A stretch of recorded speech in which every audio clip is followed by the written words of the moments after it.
Eh bien, mon thème ce matin, devenez courageux. Dis-le à ton voisin, tu vas devenir courageux. Tu vas devenir courageux. Chers amis téléspectateurs, devenez courageux. Où que vous soyez, où que vous nous regardiez, eh bien nous sommes unis ensemble et nous voulons ensemble ce matin devenir courageux. Je priais et je disais, Seigneur, mais de quoi l'Église a-t-elle besoin? De quoi ton peuple a-t-il besoin? Et le Seigneur m'a dit clairement, dis-leur de devenir courageux. Alors, eh bien, je me suis mis devant la Bible et j'ai commencé à me laisser inspirer de la parole de Dieu et je vais vous partager ce que le Seigneur a mis sur mon cœur. Dans le livre de Josué, chapitre 1, les versets 6 à 9, Bible en français courant, je lis « Sois courageux et fort, car c'est toi qui donneras en partage à ce peuple le pays que j'ai promis à ses ancêtres. Il te suffira d'être courageux et fort et d'observer entièrement la loi que mon serviteur Moïse t'a transmise. Ne t'en écarte jamais et ainsi tu réussiras dans tout ce que tu entreprendras. Répète sans cesse les enseignements du livre de la loi et médite-les jour et nuit, de façon à observer tout ce qui y est écrit. Alors, tu mèneras à bien tes projets et ils réussiront. N'oublie pas ce que je t'ai recommandé, d'être courageux et fort. Ne tremble pas, ne te laisse pas abattre, car moi, le Seigneur ton Dieu, je serai avec toi partout où tu iras. Amen. Si vous le permettez, il fait bien chaud ici.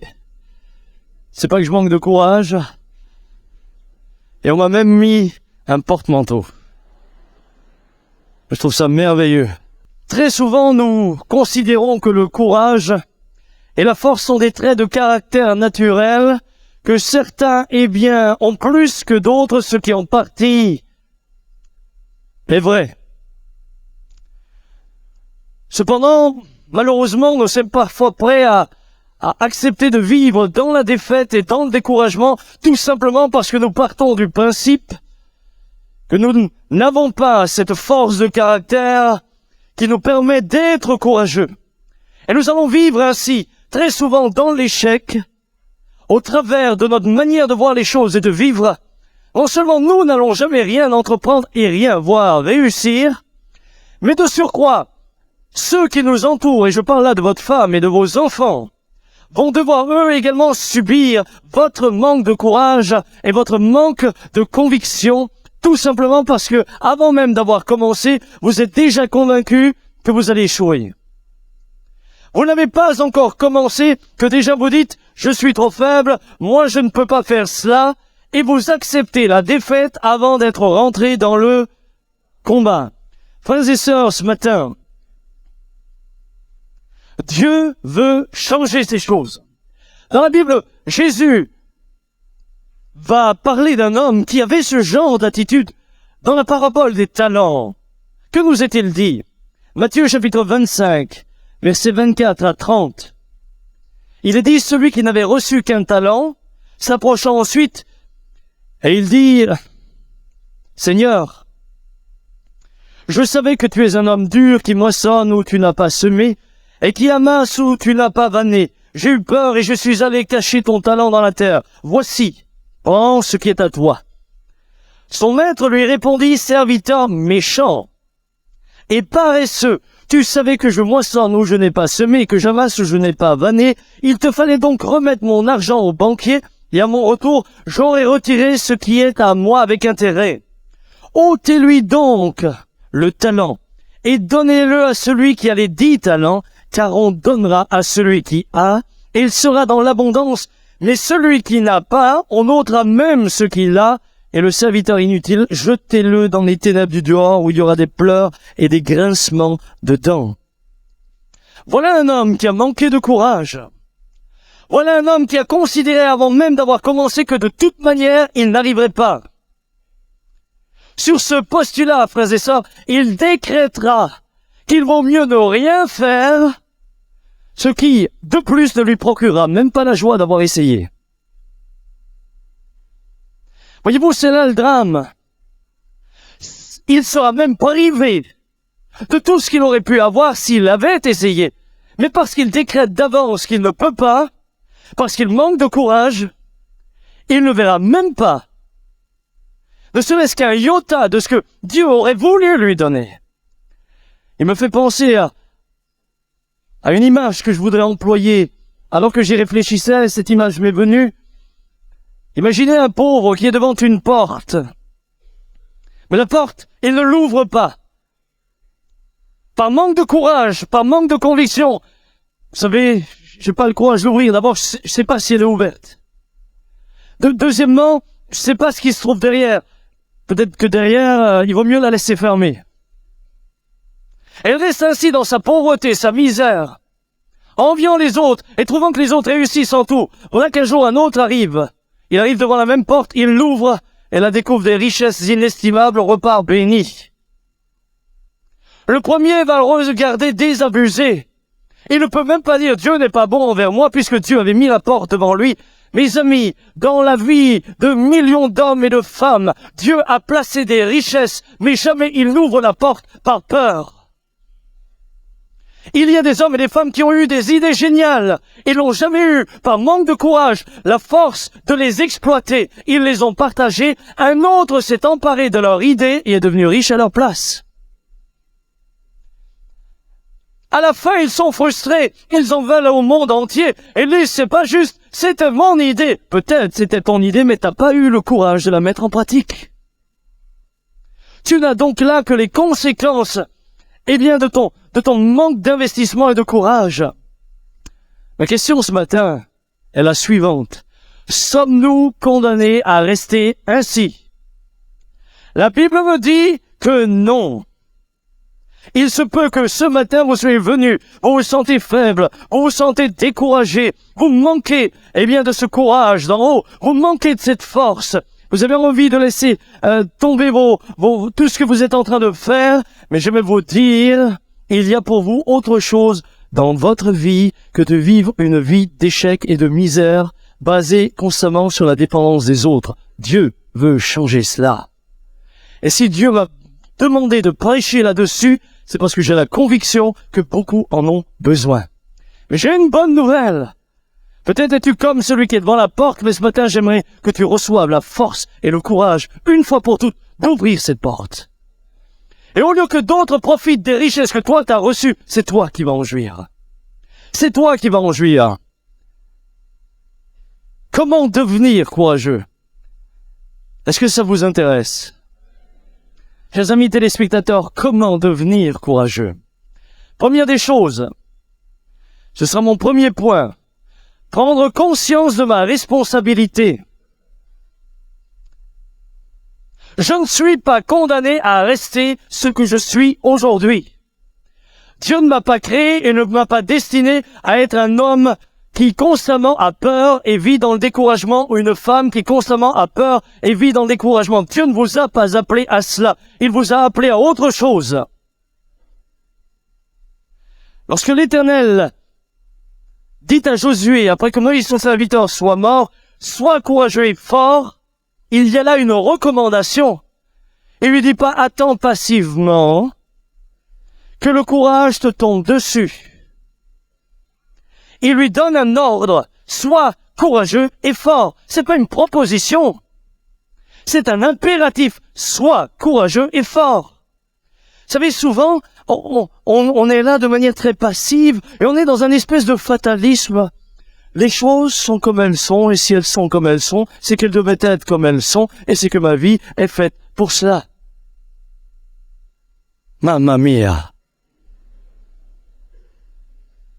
Vous avez des gens, ils sont morts à 30 ans et on les a enterrés à 70.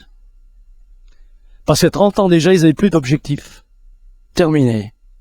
À 30 ans, c'était fini. Plus d'objectifs. Plus de courage. Pour rien entreprendre. Tout s'est arrêté là. Tu dois ce matin prendre conscience de ta responsabilité. Dans le psaume 27, verset 14, il est dit, « Mets ton espérance dans le Seigneur, sois fort, que ton cœur soit courageux. Mets ton espérance dans le Seigneur. Est-ce qu'on pourrait dire ça ensemble? Là, vous allez citer la Bible, hein, vous n'allez pas citer Peter Schmidt. On y va? Mets ton espérance dans le Seigneur, sois fort, que ton cœur soit courageux. Sois fort, que ton cœur soit courageux. Ce matin, j'aimerais vous dire, vous pouvez passer du camp des découragés au camp des courageux. Vous pouvez changer de camp. Moi, je lisais dans le passé une bande dessinée dans laquelle il était question des Tristus et des Rigolus. Alors, vous avez ceux qui étaient destinés à être des Rigolus, et puis les autres qui étaient mais damnés à être des Tristus. Moi, j'aimerais te dire, cher frère, Tristus, tu peux devenir Rigolus ce matin. Cher frère et sœur découragé, tu peux devenir courageux, parce que la parole me le dit. Si la parole ne me le disait pas, je ne te le dirais pas. Il te faut pour ça une volonté de changement. Il te faut le désirer. Tant que tu te complairas dans cet état de choses, tu ne changeras jamais. C'est impossible. Vous ne devenez pas courageux en devenant passif. Dieu va vous aider, mais vous allez y participer. Deuxième chose, devenir courageux, c'est changer de mentalité. Changer de mentalité. Saviez-vous que la repentance, c'est un changement de mentalité? Un changement dans notre manière de penser. Et là, je touche un point important. Un changement dans votre manière de penser. Beaucoup sont restés captifs d'un système de pensée. Ah mais que voulez-vous? Eh bien, oui, c'est vrai. Mon père déjà mon grand-père n'entreprenait rien. Mon père non plus. Et moi maintenant, eh bien, j'entreprends la même chose que rien. C'est comme ça. C'est dans la famille. Oui, dans les gènes. C'est pour ça qu'ils sont devenus sans gènes. Ou bien je n'y arriverai jamais. Je suis trop faible. Combien entretiennent cette pensée? Je suis trop faible. Tant que tu l'entretiens, tu sauras ce que tu penses. Quelqu'un disait, semez une pensée, vous récolterez une action. Semez une action, vous récolterez une habitude. Semez une habitude, vous récolterez un caractère. Semez un caractère, vous récolterez une destinée. Alors autant semer quelque chose de bon à la base. Autant semer ce que la parole me propose. On m'a toujours dit, frère, que de toute manière, je ne réussirai jamais. Donc plutôt que d'échouer, je n'entreprends rien. Frère, sœur, ça, c'est pas le but de Dieu pour toi. Je refuse ce genre de choses. Je refuse ce genre de mentalité qui n'est pas biblique, elle n'est pas juste. Ces pensées vont engendrer le découragement et elles vous paralysent dans votre capacité d'agir. Dieu a pu mettre des qualités en vous. Savez-vous que non seulement vous vous privez de vos qualités, mais vous nous privez, nous, des qualités que vous avez reçues.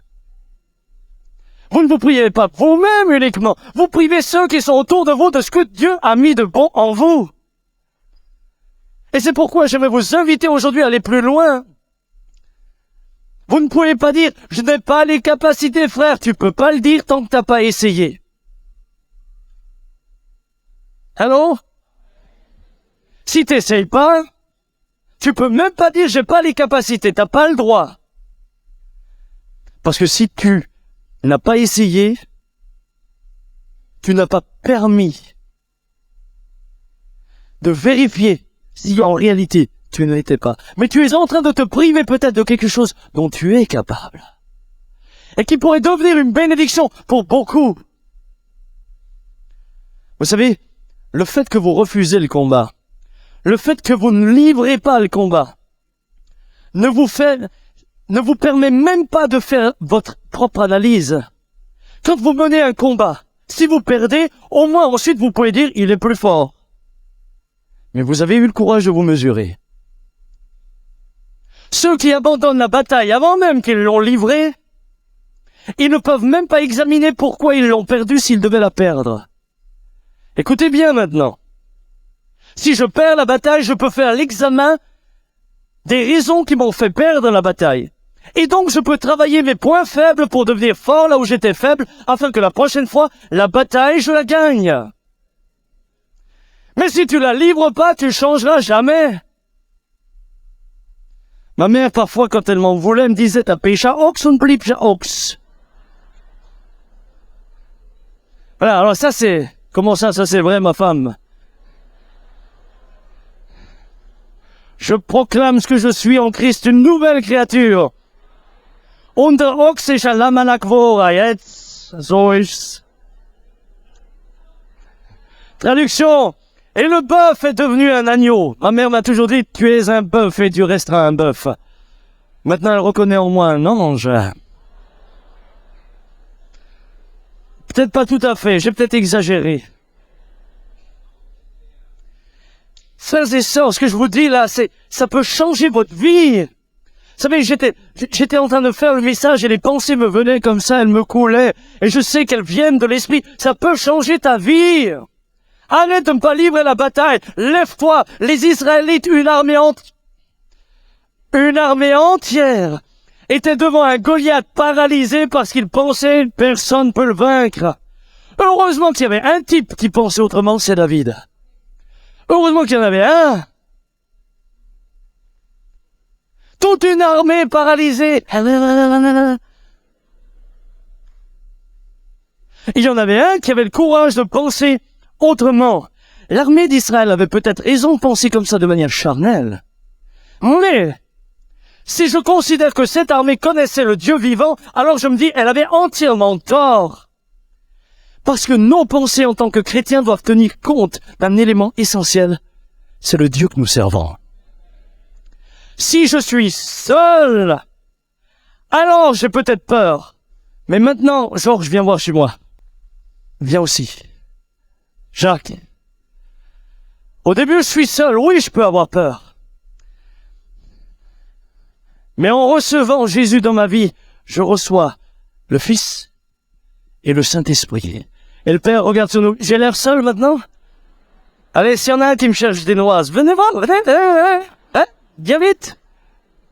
Tu vas voir, le frère Jacques qui s'assied sur toi, tu diras plus jamais rien. Je suis plus seul.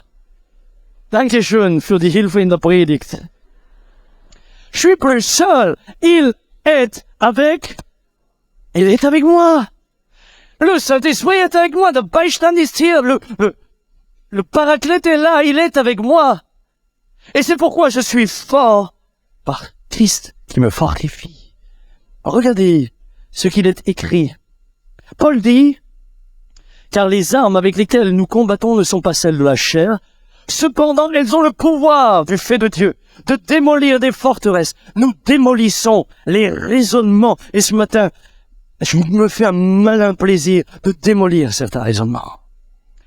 Nous démolissons les raisonnements et toute hauteur qui s'élève contre la connaissance de Dieu, et nous nous emparons de toute pensée pour l'amener captive à l'obéissance du Christ. Frères et sœurs, vos pensées, amenez-les captives à l'obéissance de Christ.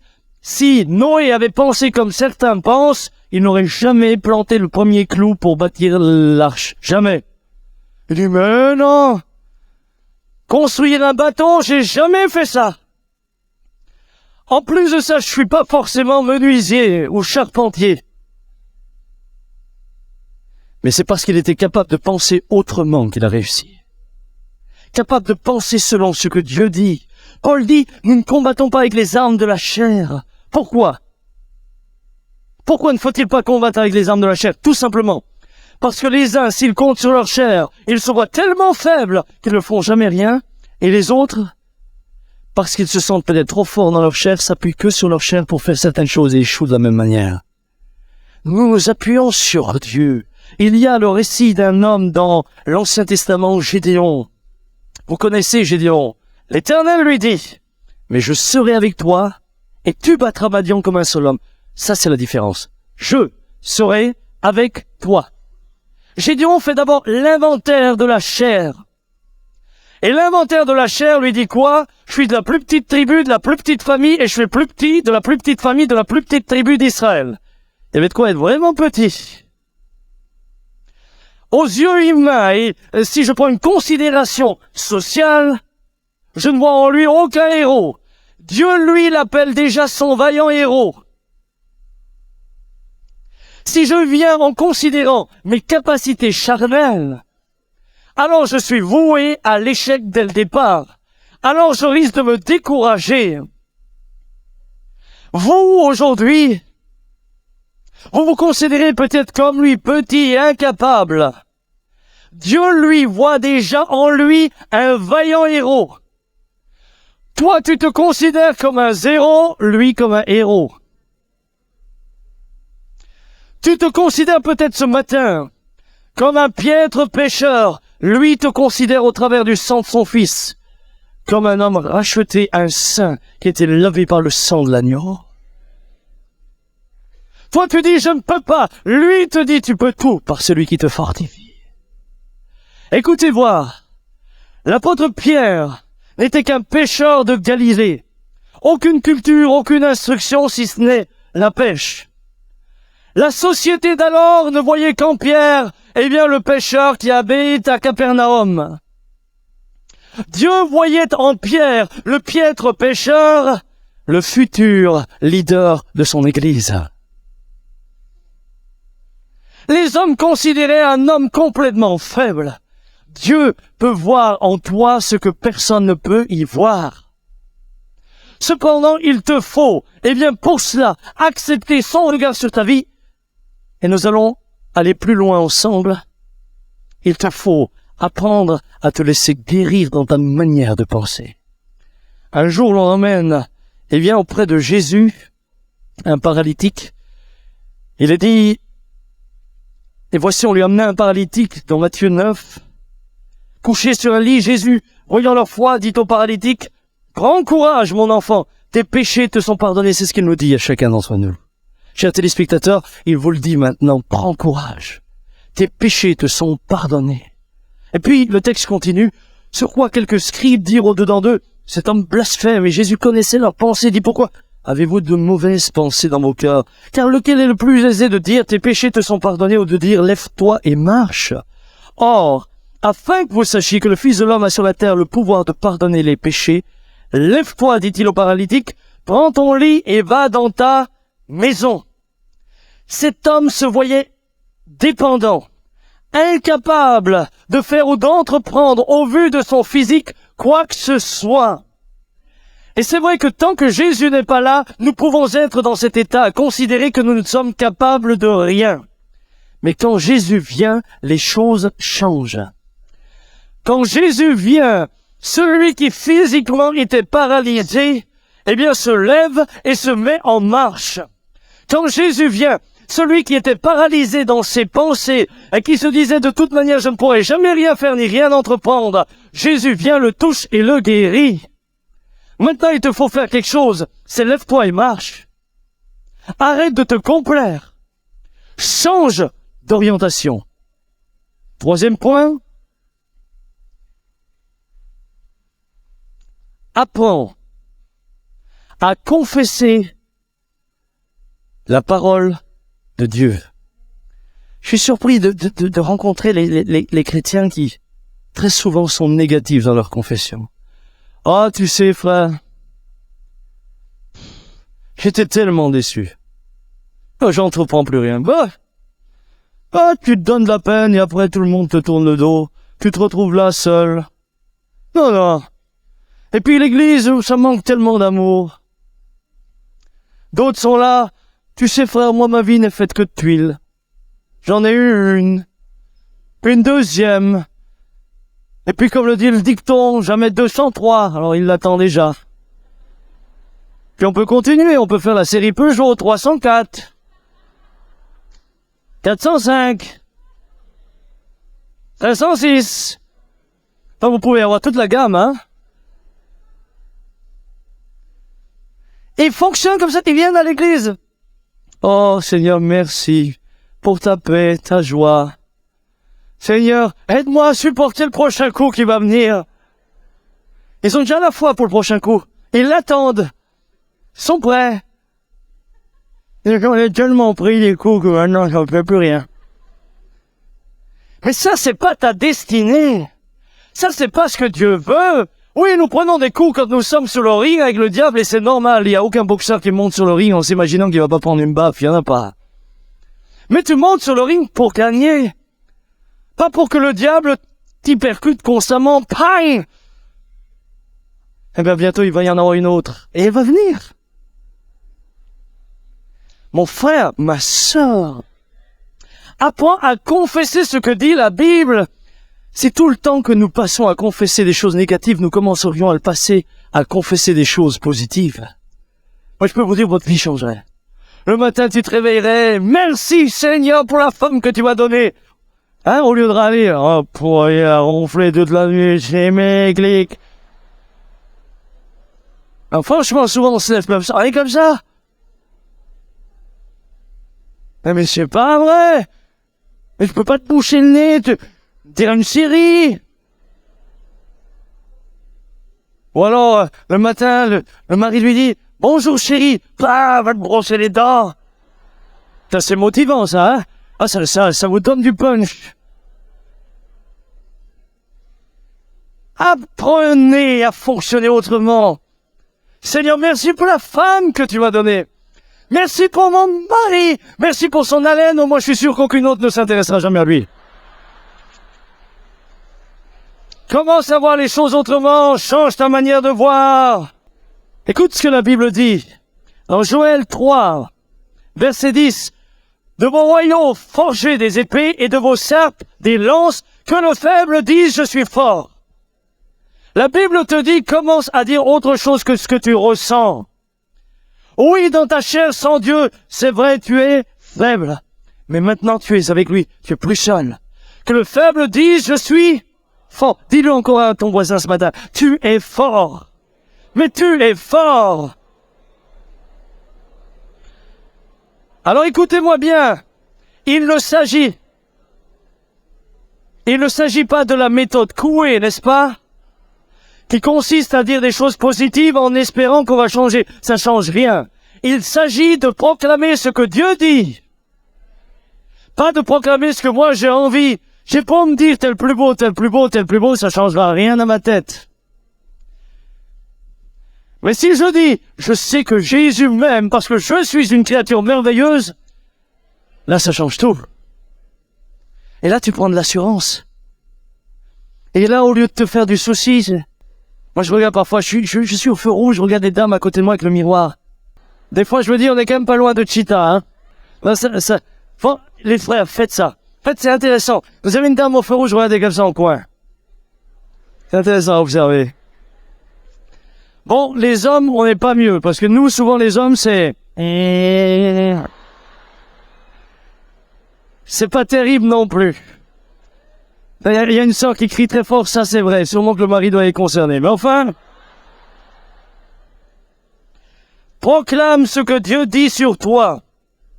Allez, quelques exemples de proclamation. Qui suis-je en Christ?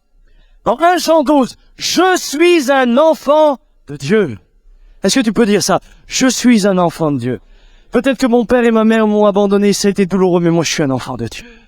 Je suis un enfant de Dieu. Continue. Je suis un fils de Dieu. Dieu est mon père. Romains 8, 14 et 15. Dieu est mon père. Est-ce que tu pourrais avoir un père plus merveilleux? Moi j'ai un merveilleux papa sur la terre, mais dans le ciel, j'ai un père extraordinaire. Il surpasse tout. On pourrait continuer. Je suis l'ami de Christ. Jean 15, 15. Co-héritier avec Christ. Romains 8, 17. Je suis membre du sacerdoce royal, de la nation sainte. 1 Pierre 2, 9 et 10. Je suis le sel de la terre. Je suis la lumière du monde. Je fais partie du vrai cep. Frère, je pourrais continuer la liste. Je pourrais continuer à te dire tout ce que tu es en Christ. Proclame-le, change ta manière de penser, amène les pensées qui s'élèvent contre la connaissance de Christ, captive à son obéissance, et ta vie changera, et ta manière et tu entreprendras, et tu réussiras. Et tu réussiras. 4e point, vous avez compris qu'on peut changer? Vous avez compris que c'est dans vos pensées que ça démarre? Compris qu'il faut confesser ce que vous êtes? Maintenant, il manque une chose, il faut agir. Agir. Mon frère, ma sœur, regardez ce que David dit à Salomon. 1 Chronique 28, 20. Je dis les références pour ceux qui prennent des notes, on me l'a demandé. David dit à Salomon, fortifie-toi et prends courage et agis. Ne crains point et ne t'effraie point car l'Éternel, mon Dieu, sera avec toi. fortifie-toi et prends courage, c'est une chose. Mais maintenant, agis. Frères et sœurs, le nombre de personnes que je rencontre, alors ils ont compris, vous savez, intellectuellement, ils ont compris les choses, mais ils ne les transforment jamais en actes. Le paralytique avait plus que besoin d'entendre Jésus, il a dû agir. Il faut à un moment donné que tu franchisses le cap, que tu ouvres la porte. Lorsque l'agriculteur laboure, herse, sème, passe le rouleau, il le fait dans quel unique objectif? Il le fait dans l'unique objectif de moissonner. Sa seule motivation de faire toutes ces choses, c'est la moisson. C'est récolter le fruit de son travail. Mon frère, ma sœur, ce matin, si tu me dis, frère, j'ai compris que je peux changer.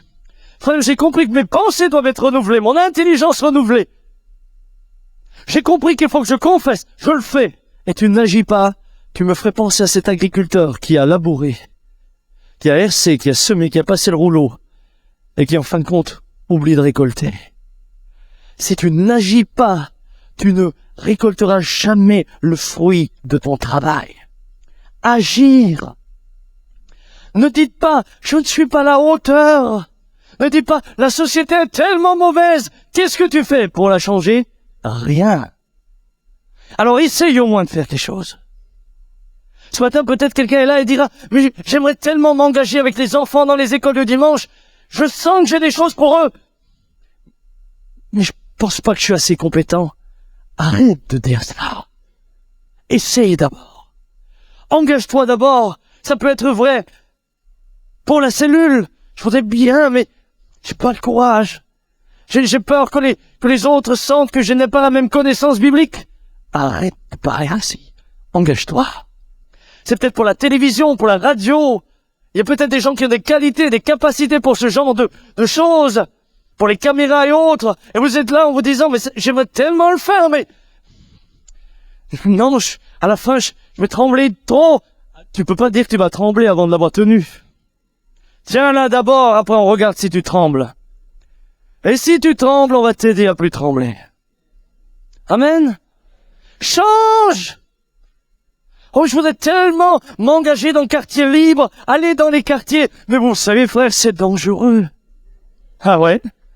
Eh ouais, c'est dangereux. Mais si on fait tous comme ça deviendra encore plus dangereux. Et écoutez bien, vous savez, nous on vit dans l'illusion que la violence ne va que rester dans les quartiers. Si nous on fait rien, un jour la violence va venir dans vos petits villages. Si nous n'agissons pas, si nous ne prêchons pas l'évangile, c'est autre chose qui va prendre le dessus. Alors ne dites pas, je voudrais bien, mais comprenez, et puis j'ai pas l'habitude. Frère, sœur, engage-toi, fais, dans l'humanitaire, dans le social. Il y a peut-être quelqu'un qui est là qui dit, mais oui, j'ai des connaissances sociales, ça remonte, mais engage-toi, agis, ne dis pas je peux pas. J'aimerais terminer en conclusion. Comment garder le courage? Je vais être assez bref, mais vous donner 4 points qui me semblent importants. Et que j'ai reçu comme ça dans ces communions lorsque je préparais ce message. Première chose, rester en communion et soumis à Dieu.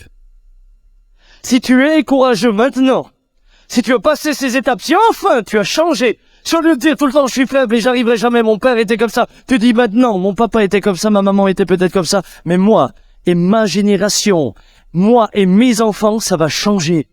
J'en ai marre de voir des générations d'enfants subir le passé. Ça va changer et je veux être un acteur dans ce changement. Maintenant, il te faut garder le courage. Premier point, comment garder le courage? Rester en communion avec Dieu, je lis. L'Éternel dit à Gédéon, Juge 6, « Mais je serai avec toi et tu battras Madian comme un seul homme. » Voilà ce qui est important. Je serai avec toi. Regardez ce qu'il est dit à Josué, « Sois courageux et fort, car c'est toi qui donneras en partage à ce peuple le pays que j'ai promis à ses ancêtres. Il te suffira d'être courageux et fort. » C'est tout ce qu'il te faut. « Et d'observer entièrement la loi que mon serviteur Moïse t'a transmise. » Il te suffira d'être courageux et fort. Courageux tout seul ne suffit pas. Il faut que lui soit avec toi. Premier point, rester en communion.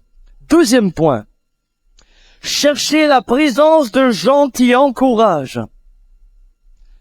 Alors, je ne parle pas de ces personnes, de frères ou de sœurs qui sont actuellement ou dans le passé, qui ont passé par une épreuve et qui momentanément, à cause de leur épreuve, sont découragés. Ceux-là, nous dit la Bible, nous devons les aimer et les entourer et les aider. Et elle nous rappelle que nous devons pleurer avec ceux qui pleurent et nous réjouir avec ceux qui se réjouissent. Mais vous avez des découragés chroniques qui, dès leur naissance, avant même qu'ils aient compris comment ça marche la vie, étaient déjà en train d'être négatifs. Et c'est de cela qu'il s'agit. Écoutez bien, ça pour moi, c'est un point important pour garder le courage. Les officiers continueront à parler au peuple et diront: « Qui est-ce qui a peur et manque de courage ? Qu'il s'en aille et retourne chez lui afin que ses frères ne se découragent pas comme lui. » À force d'être avec des gens qui n'arrêtent pas de te dire qu'ils sont découragés, toi aussi tu vas prendre un coup de blues. À force d'être avec des gens qui ne confessent pas la parole, toi aussi tu vas être affecté.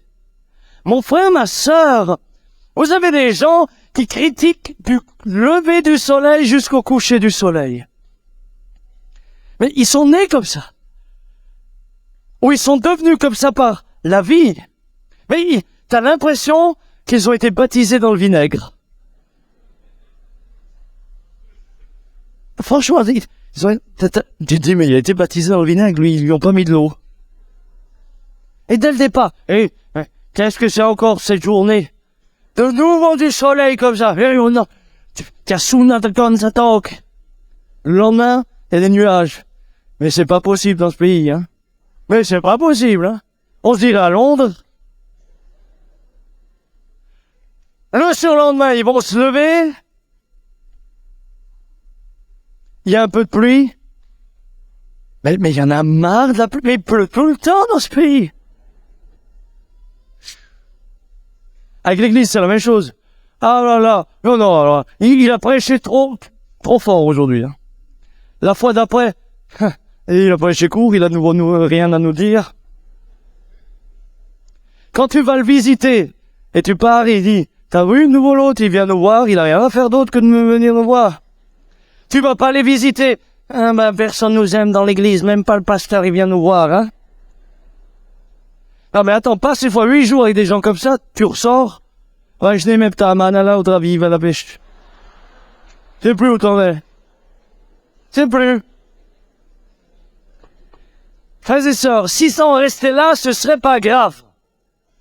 Si ça en restait là, ce serait pas grave. Mais, ce que je vous dis est très grave. Pourquoi?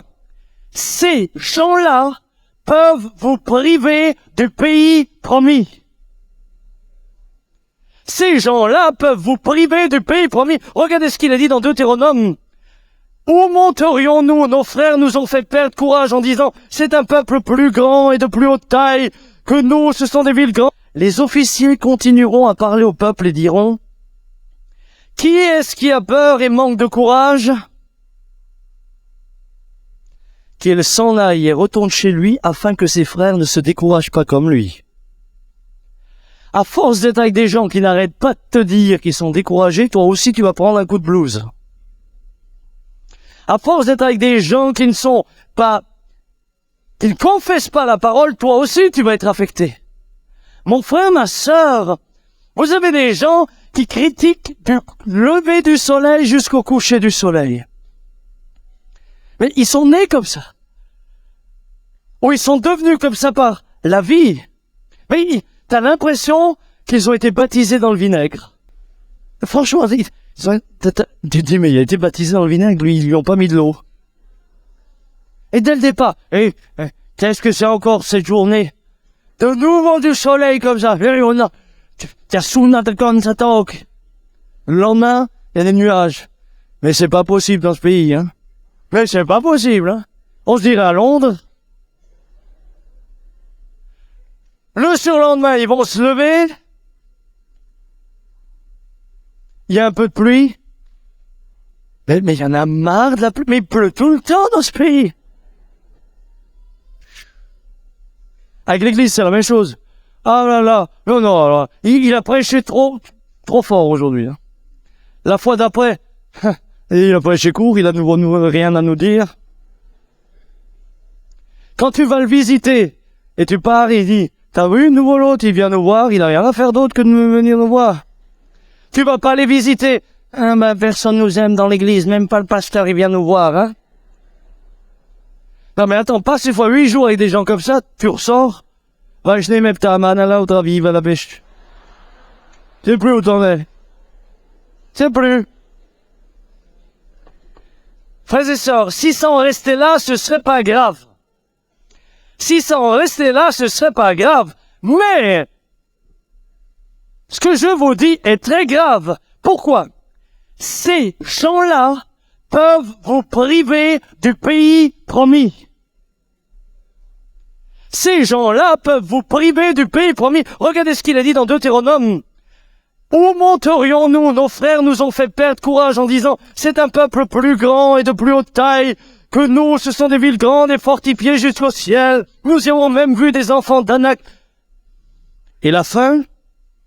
L'Éternel entendit le bruit de vos paroles, il s'irrita et jura en disant, aucun des hommes de cette génération méchante ne verra le bon pays que j'ai juré de donner à vos pères. Frère, c'est sérieux, ma sœur, c'est sérieux. Ces gens-là peuvent te faire rater l'héritage que Dieu t'a préparé. Dieu t'a préparé un pays promis, et à cause d'eux, parce que tu les écoutes, parce qu'ils ont réussi à te décourager, toi, tu n'entres pas dans ton héritage. Ce matin, j'aimerais te dire, ferme les oreilles à toutes ces choses négatives, et entre dans ton pays, conquiert ton pays, sois victorieux dans ton pays, et sois béni au travers de ta victoire. Je termine le 4e point, comment rester courageux. Devenez vous-même, entre guillemets, ça se dit pas, mais devenez un encourageur. Devenez un encourageur. Écoutez ce qu'il a dit à Moïse. Deutéronome 3, 28. Écoutez, ça, c'est très intéressant. Donne des ordres à Josué. Écoutez maintenant ce qu'il lui dit. C'est Dieu qui parle à Moïse. Rends-le fort et courageux. Il n'a pas dit, je vais lui donner la force et courage. Il lui a dit, toi, Moïse, donne tes ordres à Josué, et toi, Moïse, rends-le fort et courageux. Rappelle-lui tout ce que j'ai fait pour toi dans le pays, en Égypte. Rappelle-lui comment j'ai été là. Rappelle-lui ce qu'il est. Et rappelle-lui ce que je suis pour lui. Rappelle-lui ma position dans sa vie. Rappelle-lui qu'avec moi, tout est possible. Tu encourages. Et regardez ce que Moïse fait. Moïse appela Josué et lui dit, sous les yeux de tout Israël, sois fort et courageux, car c'est toi qui entreras avec ce peuple dans le pays que le Seigneur a juré à leurs pères de leur donner. C'est toi qui leur donneras comme patrimoine. Ce matin, je termine ce message en vous regardant en face et en vous répétant ces paroles. Soyez forts et courageux, car c'est vous qui entrerez avec ce peuple dans le pays que le Seigneur a juré à leur père de nous donner. Et moi, je crois qu'il y a encore un avenir pour la France. Et je crois qu'il y aura encore des temps où ce pays saura qu'il y a une église de Jésus-Christ. Quand je dis une église, c'est pas seulement celle-là. C'est des hommes et des femmes dans ce pays qui forment l'église de Jésus-Christ, qui sont prêts à ne pas être des pessimistes et des fatalistes et dire, ça va mal. Mais Dieu nous accompagne. Nous relevons le défi. La conquête de Canaan s'est pas faite en un jour. Elle s'est pas faite coucher sur un fauteuil. Il a fallu livrer des batailles. Il y a eu parfois des défaites. Mais en finalité, Josué amènera tout le pays sous la domination d'Israël. Fermons nos yeux un instant. On pouvait changer de camp ce matin. Chers amis téléspectateurs, vous aussi. Vous pouvez changer de camp. C'est pas de Dieu que cela dépend maintenant, parce que Dieu veut être en communion avec vous. C'est de vous que cela dépend. Dieu veut vous donner parce que vous avez décidé de recevoir. Gravez-vous cela dans le cœur. Dieu veut vous donner parce que vous avez décidé de recevoir. Si vous décidez de ne pas changer, Dieu ne va pas s'imposer à vous. Mais si ce matin vous dites, Seigneur, je veux qu'un jour mes enfants puissent parler de leur père, et plus tard mes petits-enfants de leur grand-père, comme d'un homme courageux et fort, qui n'a pas compté sur ses propres forces ni sur sa chair, mais un homme courageux et fort parce qu'il avait dans sa vie un Dieu vivant. Je veux qu'un jour mes fils et mes filles, mes petits-fils et petites-filles puissent dire « Le Dieu de notre grand-père, nous le voulons. Nous voulons le servir. C'est lui qui a fortifié son bras. C'est lui qui l'a fait entrer dans la victoire. C'est lui qui lui a permis d'entreprendre. C'est lui qui lui a permis de faire et de réussir. Ce Dieu-là, nous le voulons aussi. » Pourquoi tant d'enfants ne veulent pas suivre le même chemin que nous? Pourquoi? Parce que très souvent, ils nous entendent parler d'un Dieu fort, mais ils voient des chrétiens faibles. Ce que Dieu veut ce matin, c'est vous donner de la force. Et s'il y a des hommes et des femmes faibles, frères, sœurs, j'aimerais vous dire qu'il veut vous aider, vous secourir. Il est rempli de compassion à votre égard, mais il a suffisamment d'amour pour vous dire ne reste pas comme ça. Tu peux changer. Tu dis que tu es faible, commence à dire je suis fort. Cherche ton aide auprès de moi et tu seras victorieux. Père, je te loue pour l'Église. Je te loue pour ta parole ce matin. Je te loue parce que c'est toi qui l'as donnée. Et tu me dis, elle ne revient jamais à moi sans effet. Seigneur, je me réjouis déjà pour les retours et l'effet qu'elle produit dans les vies individuelles, hommes et femmes, dans les couples, dans les familles, que des familles entières avec leurs enfants deviennent victorieux et que, Seigneur, l'Église entière soit victorieuse dans cette ville, dans ce pays, pour la gloire seule de ton nom. Nous t'avons ainsi prié. Amen.